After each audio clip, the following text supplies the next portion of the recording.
बिस्मिल्लाहिर्रहमानिर्रहीम अस्सलामु अलैकुम वरहमतुल्लाहि वबरकातुहू। काफ़ी दिनों के बाद चलिए एक फिर से शुरुआत करते हैं और आज हम लोग पढ़ने वाले हैं अख्तर शिरानी को। अख्तर शिरानी अपनी नज़मों के लिए बहुत मशहूर है और आपके सिलेबस में एक नज़म है इनकी, ओ देश से आने वाले बता। तो नज़्म को पढ़ने से पहले चलिए राइटर के बारे में थोड़ा सा पढ़ लेते हैं। इनकी पैदाइश देखिए 1905 और इंतकाल 1948 1948 में इनका इंतकाल हो गया। इनका असल नाम अख्तर शिरानी का असल नाम था दाऊद ख़ान और अख्तर इनका टाइटल था। ये हाफिज़ महमूद ख़ान शिरानी के बेटे थे। टोंक में पैदा हुए और तालीम व तरबियत लाहौर में हुई। और अख्तर के बारे में आता है अख्तर किस तरह के शायर थे, तो अख्तर एक रोमानी शायर थे। उन्होंने गज़लें भी कही हैं, नज़में भी कही हैं, लेकिन अपनी रोमानी नज़मों के बाइस वो मशहूर हुए हैं।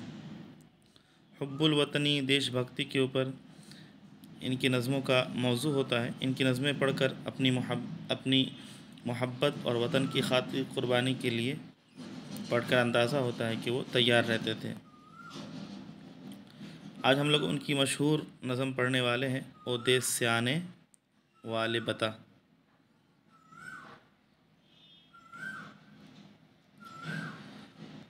ओ देश से आने वाले बता ये एक ऐसा नज़म है जिसमें एक नौवारिद शख्स जो कि अपने वतन से, अपने गांव से दूर किसी गरीबुल वतन शख्स जो उसके वतन से अभी अभी आया है, उससे वो ख़िताब करता है और उससे तरह तरह के वो सवालात पूछता है। चलिए नज़्म को स्टार्ट करते हैं, देखते हैं। ओ देश से आने वाले बता, इसमें एक लफ्ज़ जो था जो आप लोगों को देखने की, ये इसमें एक लफ्ज़ है नौवारिद, हम वतन। तो नौ कहते हैं नए को और वारिद कहते हैं आने वाले को, और हम वतन कहते हैं एक ही देश में रहने वाले, एक ही गांव में रहने वाले लोग। ओ देश से आने वाले बता, किस हाल में है यारान वतन। अब देखिए इसमें एक लफ्ज़ है यारान वतन, तो दोस्त के, यारान वतन से मुराद वतन के दोस्त यार। आवारा गुरबत को भी सुना, इसमें एक लफ्ज़ देखिए आवारा गुरबत। गुरबत कहते हैं परदेसी को और आवारा कहते हैं ऐसे ही घूमने वाले को, मतलब जो देश में हो उसको आवारा गुरबत कहते हैं। ऐसे शख्स को आवारा गुरबत कहते हैं। किस रंग में है कनान वतन। अब इसमें एक लफ्ज़ देखिए, ये एग्ज़ाम में आता है, कनान वतन से मुराद क्या है। तो कनान वतन से मुराद एक तलमीह है। हज़रत यूसुफ़ अलैहिस्सलातु वस्सलाम को उनके भाइयों ने कुएं में डाल दिया था और वहाँ से फिर मुसाफिरों ने उन्हें उठाकर मिस्र के बाज़ार में बेच दिया। तो उन्हें अपने वतन की याद आती थी और उसी याद की तशरीह के लिए जो उनका गांव का नाम था वो था कनान, तो वहीं से इन्होंने इस्तिआरे के तौर पर इसको लिया है। जिस तरह हज़रत यूसुफ़ अलैहिस्सलाम को अपने गांव के लोग और अपना गांव याद आता था, वैसे ही शायर को भी अपना गांव याद आता है। वो बाग़ वतन फ़िरदौस वतन, वो सर्व वतन रैहान वतन। अब इसमें देखिए सर्व वतन, रैहान वतन, ये तमाम के तमाम जो लफ्ज़ हैं ये गांव की तारीफ़ के लिए। फ़िरदौस है गांव, कैसे फ़िरदौस की तरह है। वो सर्व वतन, सर्व एक दरख्त होता है जो कि सीधा होता है, खूबसूरत होता है। रैहान एक खुशबूदार दरख्त है। तो इन तमाम के तमाम लफ्ज़ जो है इसको देख लेना है। इसमें जो ख़ास लफ्ज़ था मैंने आपको बता दिया, वो जो ख़ास लफ्ज़ इसमें है वो कनान वतन है, इसको देखना है। ये तशरीह में आता है आमतौर पर कनान वतन से क्या मुराद है। ओ देश से आने वाले बता, क्या अब भी वहाँ के बाग़ों में मस्ताना हवाएं आती हैं। क्या अब भी वहाँ के पर्वत पर घनघोर घटाएं छाती हैं। क्या अब भी वहाँ की बरखाएं वैसे ही दिलों को भाती हैं। ओ देश से आने वाले बता। अब देखिए वो अपने गांव की तारीफ़ में कह रहे हैं कि मेरा जो गांव है वहाँ पर बागात है, वहाँ बागों में हवाएं चलती हैं और बहुत ही हवाएं मस्तानावार हवाएं चलती हैं, बहुत ही अच्छी हवाएं आती हैं, ठंडी ठंडी हवाएं। क्या अब भी वहाँ के पर्वत पर और जहाँ पे रहते हैं उनके गांव में कुछ पहाड़ भी है, और जब बारिश का मौसम होता है तो वहाँ पर घनघोर घटाएं छा जाती हैं, और बरखा के मौसम में, बारिशों के मौसम में हर शख्स के दिलों को वो घनघोर घटाएं लुभाती हैं और उसको अपनी तरफ खींचती हैं। ओ देश से आने वाले बता, क्या शाम पड़े गलियों में वही दिलचस्प अंधेरा होता है, और सड़कों की धुंधली शम्मों पर सायों का बसेरा होता है, बागों की घनेरी शाखों में जिस तरह सवेरा होता है। शायर कहते हैं कि जब मैं अपने गांव में रहता था तो शाम होते ही गलियों में अंधेरा हो जाता था, और यह अंधेरा मुझे बहुत पसंद था। उसमें हम लोग छुप छुप के खेलते थे, सड़कों पर धुंधली शम्में रहती थी और उन शम्मों से आसपास थोड़ा सा इलाका रोशन होता था और बाकी बरसायों का बसेरा होता था। और बागात के जो पेड़ पौधे थे वो बहुत घनेरे थे, और उसमें से जब सूरज की किरणें फूट फूट कर निकलती थी तो वो बहुत खूबसूरत मंज़र होता था। ओ देश से आने वाले बता, क्या अब भी महकते मंदिर से नाक़ूस की आवाज़ आती है, क्या अब भी मुक़द्दस मस्जिद पर मस्ताना आज़ां थर्राती है, और शाम के रंगी सायों पर अज़मत की झलक छा जाती है। इसमें देखिए, महकते मंदिर,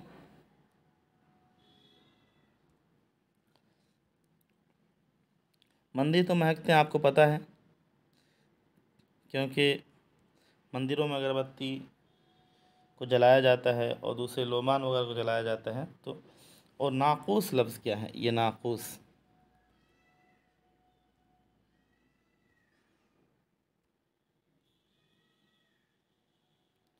तो नाक़ूस वो भोंपों की आवाज़ है जिसको ये लोग बजाते हैं, या संग जिसको कह सकते हैं। क्या अब भी मुक़द्दस मस्जिद पर मस्ताना आज़ां थर्राती है, और मस्जिद से निकलने वाली जो आवाज़ होती है अल्लाहु अकबर की, उसमें एक लय इतनी शानदार होती है जिसको सुनकर इंसान कांप जाता है, और एक मस्ताना आवाज़ उसके कानों में पड़ती है, और शाम के रंगी सायों पर आज़मत की झलक छा जाती है। शाम होते ही गांव में बहुत खूबसूरत मंज़र होता है सूरज के डूबने का। क्या आम के ऊंचे पेड़ों पर अब भी वो पपहिये बोलते हैं, और शाखों के हरीरी पर्दों में नगमों के ख़ज़ाने खोलते हैं। सावन के रसीले गीतों से तालाब में अमरस घोलते हैं, और देश से आने वाले बता। कह रहे हैं कि आम के जो ऊंचे पेड़ है, क्या अब भी वहाँ पपहिये बोलते हैं। पपैया एक कोयल की तरह कोयल की तरह का परिंदा होता है जो कि आवाज़ लगाता है, इसको बुलबुल भी कहते हैं। शाखों के हरीरी पर्दों में, अब यहाँ देखिए, शाख तो ब्रांच कहते हैं, और हरीरी पर्दे किसे कहते हैं। हरीरी पर्दे रेशम के पर्दे को कहते हैं। रेशमी जो लिबास होता है वो बहुत ही खूबसूरत होता है, मुलायम होता है, और नगमों के ख़ज़ाने खोलता है। नगमे गीत के और ख़ज़ाने कहते हैं, जानते ही हो। कह रहे हैं कि शायर जब आम के ऊंचे पेड़ों पर पपहिये बोलते हैं तो पेड़ों के दरमियान से, ब्रांचेस से, शाखों से इस तरह की आवाज़ें आती हैं, ऐसा लग जो बहुत ही नर्म और मुलायम होती हैं, और उसमें गीतों के ख़ज़ाने खुले हुए होते हैं। बहुत ही सुरीली आवाज़ होती है, ऐसा लगता है कि किसी ने गीतों के ख़ज़ानों को खोल दिया है, उसके मुंह को खोल दिया है। सावन के रसीले गीत इतने शानदार होते हैं कि ऐसा लगता है किसी ने तालाब में पानी की जगह आम के रस को घोल दिया है। ओ देश से आने वाले बता, क्या पहली सी है मासूम अभी वो मदरसे की शादाब फ़िज़ा, वो भूले हुए दिन गुज़रे हैं जिसमें वो मिसाल ख्वाब फ़िज़ा, वो खेल वो हमसिन वो मैदान वो ख्वाब गहे महताब फ़िज़ा। ओ देश से आने वाले बता, इसमें देखिए,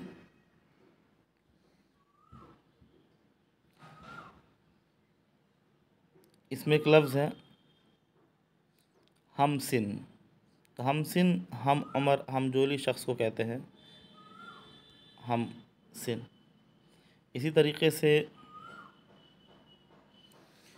क्या वो पहली सी मासूम अभी वो मदरसे की शादाब फ़िज़ा। शायर कह रहा है कि हमने मदरसे में मकतब में, मदरसा यानी मकतब यानी छोटी सी प्राइमरी एजुकेशन स्कूल या मिडिल स्कूल भी कह सकते हैं, तो वहाँ पे हम लोगों ने पढ़ाई की थी बचपन में। और उसके मैदान में फील्ड में हम लोग खेला करते थे। कुछ भूले हुए दिन हमारे बचपन के वहाँ गुज़रे हैं। ऐसा लगता है कि वो ख्वाब था और गुज़र गया और फिर वापस आने वाला नहीं।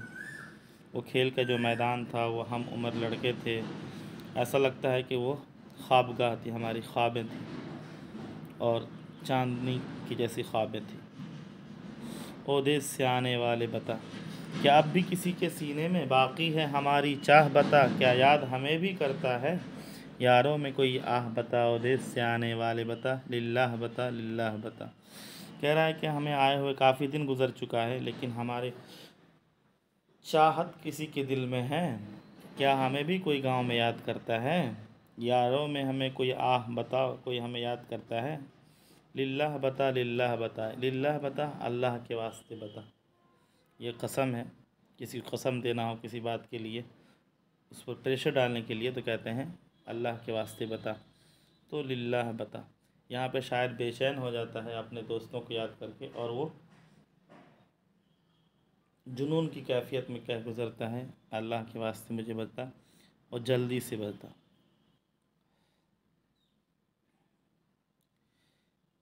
ओ देश से आने वाले बता, क्या हमको वतन के बागों की मस्ताना फ़ज़ाएँ भूल गईं, बरखा की बहारें भूल गई, सावन की घटाएँ भूल गई, दरिया के किनारे भूल गए, जंगल की हवाएं भूल गईं।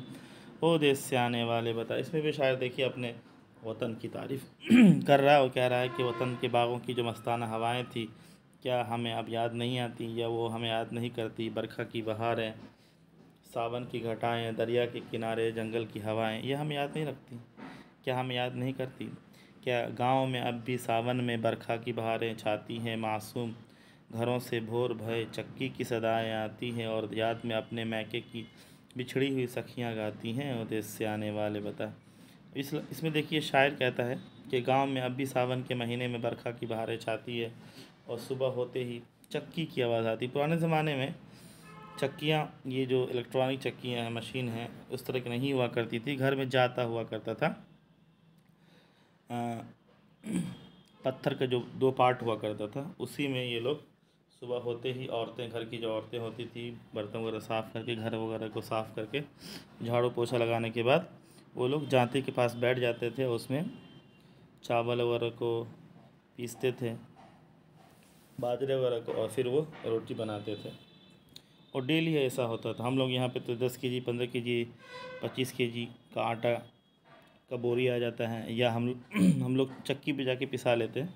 लेकिन उस ज़माने में ऐसा था नहीं। वो लोग डेली डेली रोज़ ही भोर होते ही, सुबह होते ही वो लोग 1 केजी, 1.5 केजी उस दिन के नाश्ते के लिए, खाने के लिए जितना होता था उतना वो चक्की चला करके हाथ से ही, जाते से वो लोग पिसा करते थे, औरतें, घर की औरतें, और साथ साथ गाती भी रहती थी।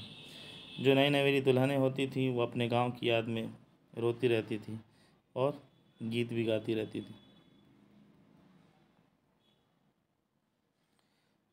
ओ देश से आने वाले बता, क्या अब भी पुराने खंडरों पर तारीख़ की इबरत तारी है। अन्नपूर्णा के उजड़े मंदिर पर, अन्नपूर्णा के उजड़े मंदिर पर मायूसी व हसरत तारी है। सुनसान घरों पर छावनी के वीरानी और रिक्कत तारी है। ओ देश से आने वाले बता।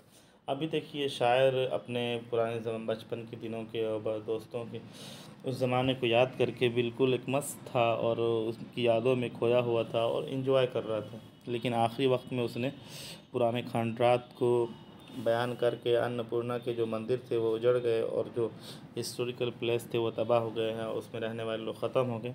एक तरह से पूरे के पूरे ही मंज़र को, सीन को इन्होंने इमोशनल कर दिया और बदल दिया। यहाँ पे आते आते शायर मायूस हो जाता है और वो पुरानी यादों में खो जाता है, ऐसी यादों में जो जिसके अंदर मायूसी है और हसरत है, इबरत है।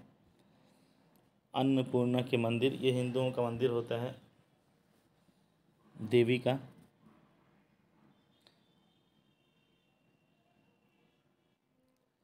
देखिए गौर करने की बात में, अगर आप इस नज़्म का ख़ुलासा लिखना चाहें तो इस तरह लिख सकते हैं कि इस नज़्म में शायर ने परदेस में रहने वाले लोगों के जज्बात को, उसके फीलिंग्स को, एहसास को बताया है, उसकी तर्जमानी की है।